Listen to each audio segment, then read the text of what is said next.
All right, friends, we reviewed Star Wars movies. They were kind of mid. We reviewed Star Trek movies. They were also kind of mid. But at the end of that Star Trek video, I said that what you should actually do is watch Deep Space Nine.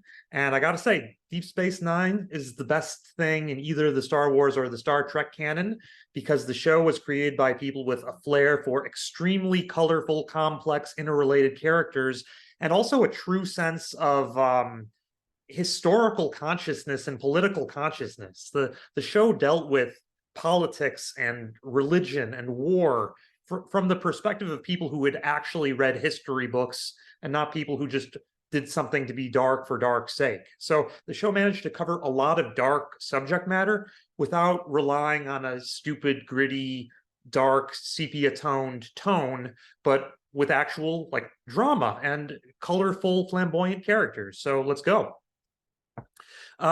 And a good example of that is the supporting character, Admiral Ross, who would be an excellent character in any other series, but is just an average character in Deep Space Nine, who is an honorable, upstanding admiral in the Federation who's willing to use deep state subterfuge in the name of Starfleet security.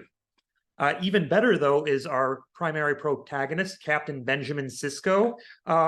Make no mistake that I'm putting him in great. In any other series, he would be God tier, but because Benjamin Sisko's the protagonist, he's necessarily a little less flamboyant than some of the other characters. But basically, the way to read this is imagine if Captain Kirk had a father, a son, a dead wife, and a new remarried wife.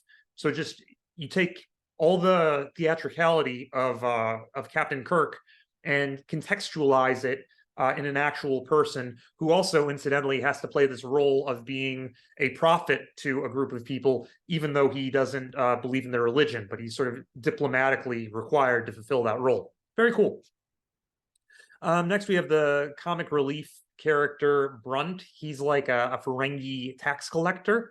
A little bit goofy, not a terrible character, but again, by Deep Space Nine standards, sort of meh.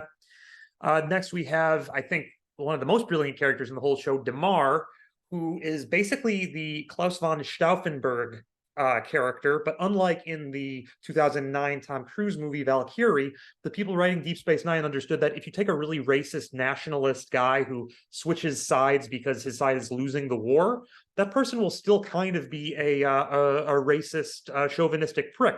So they allow their reformed Nazi character to have the complexity of still being, you know, a patriot without, you know, making him seem particularly savory. I mean, he gets some redemption, but he's better than the Tom Cruise character. That's all I got to say. And then first God tier character, Gul Dukat, the absolute one, like he's like the Amon Goth character, like the Ray Fiennes character in Schindler's List. So the Gul Dukat is a rapist of the Bajoran women. Those are the group that the Cardassians are occupying, and he fetishizes them. And also wants to be seen as a savior. So he simultaneously hates these people, but has a fetish for them and needs them to validate some kind of weird colonizer complex he has that he's bringing civilization to them. It is truly disgusting and awesome. Next character is Michael Eddington. He's a person who felt betrayed by the Federation. He was essentially a settler in an area that had to be kicked out because of some treaty arrangement. I don't really like his character arc that much because he goes from honorable to being this weird Hannibal Lecter guy who's like commanding things from behind the scenes. It's not quite at the level of the other characters in the show, but would be one of the better villains on any other show. We have Anabrin Tain. He's pretty good. Supporting character, member of the same Cardassian deep state as some of the other characters we're going to get to. He's ruthless, but also you get the sense that his personal life is breaking his objectivity a little bit. Then we have main character Ezri Dax. Ezri Dax joined the cast when the person playing Jadzia Dax was killed off because of, I think, the producers being really dishonorable in contract negotiations. So Ezri Dax had to take up the mantle of this character sort of last minute. Fortunately, it had already been established that this character has multiple lives because they're a symbiotic life form. Esri was okay, sort of cheerful character. Fine, but well, meh. Then we have the female changeling, the founder character, truly a sinister bad guy, very good. Then we have Garrick, member of the Cardassian Deep State. The Tinker Tailor soldier spy character. A person who's like 95% sociopath and 5% conscience and lies nonstop. Very charming. Played a little sexually ambiguously. Good character. We have a carryover character from TNG, Gowron. I always love seeing Gowron hamming it up as the Klingon Chancellor on screen. Then we have Jadzia Dax. Jadzia Dax is more interesting than Esri Dax. Jadzia Dax is a young person who has the life experiences of many people before them. One of the more sex-positive characters in Star Trek, but in a way that's not obnoxious. Jadzia is still a professional. Jake Sisko is a very weak character. I think the way to understand Jake Sisko is that Jake Sisko fleshes out the character of Benjamin Sisko. And there are a couple of characters like this in Deep Space Nine who exist, I think, to give dimension to some of the more core characters. There's a good episode. The best episode involving Jake Sisko actually has a totally different actor playing a future elderly version of him. It's told in flashbacks. That's The Visitor, one of the all-time best episodes of science fiction TV. Another character that's like that is Benjamin Sisko's father, except there's two major mitigating factors which make him great. One, the actor Brock Peters is excellent, and two, all the episodes that he appears in are wonderful. So I think there's the two episodes I think of are one where Far Beyond the Stars, where he plays a preacher in the streets, very good, and the one where they're doing, the Federation has to change civil liberties to trade some freedom for some security, and he gets into a fight with his son about that because there's a little bit of a terrorism scare, and that's great stuff. So not a ton of appearances by Joseph Sisko, by Brock Peters, but yeah, great character. Next, we have Julian Bashir. Julian Bashir is quite annoying, but the characters know he's annoying, so it's like pretty good, I guess. Okay, then we have another all-time excellent villain. So Louise Fletcher, Nurse Ratchet from One Flew Over the Cuckoo's Nest, is Kai Wynn. And Kai Wynn is one of the greatest supporting characters in any show. Totally ambiguous villain, totally sanctimonious, capable of good sometimes, and very self-righteous. We love her. We love to hate her. Next, we have Cassidy Yates. Cassidy Yates is the second wife, or at least fiance, I can't remember, of Benjamin Sisko. One of these characters who's added to, I think, flesh out our main character, but I think she's a more interesting actress than the dude playing Jake Sisko, and has legitimately good chemistry with Benjamin. Then we have another TNG holdover, Keiko O'Brien. She is a pretty good character towards the beginning when she has her fights with Kai Wynn about religion versus science, but sort of recedes into the background, and there's a sort of a goofy episode where she's possessed, but overall pretty good. We like Keiko O'Brien. All right, then we have Kira Nerys. Kira Nerys is a terrorist who becomes part of the establishment and a person of faith who's personal enemies with the Pope, the aforementioned Kai Wynn. Also a god tier character. I don't think she could have really been the lead of the show. She's probably the second most important character. But yeah, we we love Kira Nerys. She's like the kind of figure who, you know, is a terrorist and then becomes a prominent figure in the new provisional government. So to some people, she's, you know, a sellout, but to other people, she's still a dangerous person. And she has to figure out how to navigate that space, and that's wonderful. It's one of the best characters in anything. Then we've got Lita. Lita is fine. Lita is a Bajoran bartender at Quark's Bar. She has good on-screen chemistry with the characters, but doesn't have too much of an arc. Next, we have General Martok. Again, the Klingons on screen. They're fun to watch. We'll put them in great.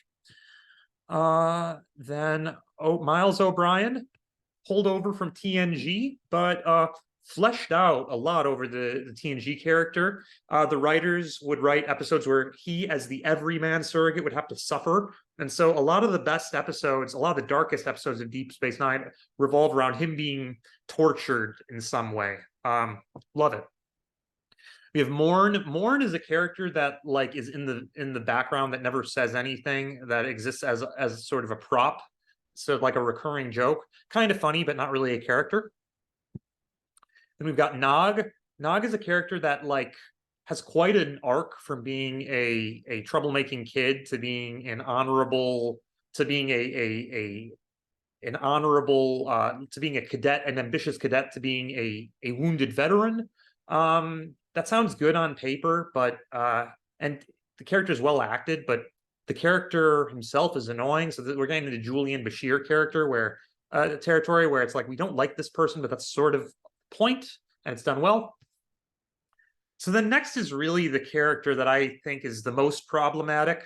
So Odo is kind of an incel fascist guy who is alienated from his people and alienated from those around him.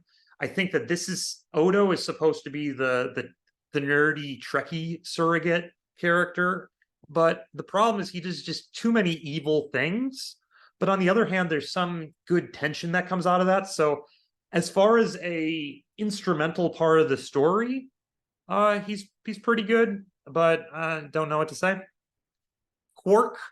Quark is an opportunistic local businessman, the bartender on Deep Space Nine, who acts all sort of mercenary and capitalistic, but really loves everyone and wants everyone to be happy and safe. Incredibly charming, wonderfully acted by Armin Shimmerman. That's also going in the S tier, but also a character that couldn't have really been the driving force behind the bulk of episodes. Excellent supporting character, extremely colorful, but you sort of understand why the series had to be based around Sisko. His brother Rom is quite annoying. Married to Lita. He gets a good episode though, where he gets the bar to strike against his brother, so we can put him in good. Then we have Shakar. Shakar is like, this is, I think, the only character that I'd put into the trash tier. So basically, Shakar exists as a foil for Kira. Shakar represents a more liberal Bajor. That's the country that just, the planet that just left Cardassian occupation that Kira's from, that Gul Dukat was occupying, but he doesn't really bring enough of his own personality. He's really just a figure in Kira's story. Next, we have Agent Sloan. Agent Sloan appears either 2 times or 3 times and is so great that like it's just he's like a part of Star Trek lore, that he's part of the Federation Deep State, the Section 31. But Section 31 maybe was represented in like much later properties, but like the mystique around it basically grew up solely around this guy who like gives a performance that's a lot like Hugo Weaving in The Matrix, but before The Matrix. See, a common theme in Deep Space Nine characters is that they're better versions of more famous characters that appeared on screen later. It's like Quark is as good a character as that dude, the bartender dude, played by Ian McShane in Deadwood, whatever that guy's name is. I forgot, but yeah. We have another trash character. This is, I think, Vedic Barile, represents a liberal religious figure in Bejor. Again, a character to support Kira, who doesn't have a lot of independent existence on their own. Then we have Vic Fontaine, who is probably the best holograph character besides the Doctor in Voyager. Plays a 40s, 50s style lounge singer. Like him a lot. Wei Yun, a smarmy, diplomatic villain, absolutely two-faced and opportunistic. You love to hate him. Played by Jeffrey Combs. Worf is back from TNG, and he's about the same. He's fine. Then we have this guy. What was this guy's name? Zek. This is the this is I think Wallace Shawn. This is the basically the Ferengi president. He's fine. And then we have Zial. Zial is another character that's meant to flesh out other characters. Specifically, Zial is the illegitimate daughter of Gul Dukat, who is sort of torn between her Bajoran side and her father. So Kira has a relationship with her, and Dukat has a relationship with her. She's better than Shakar and Barile, but is mostly a figure for those two characters to play out their proxy war against, and later is killed by Damar. Well, that's it. Yeah, great show. Y'all should watch it. No excuses. Take care.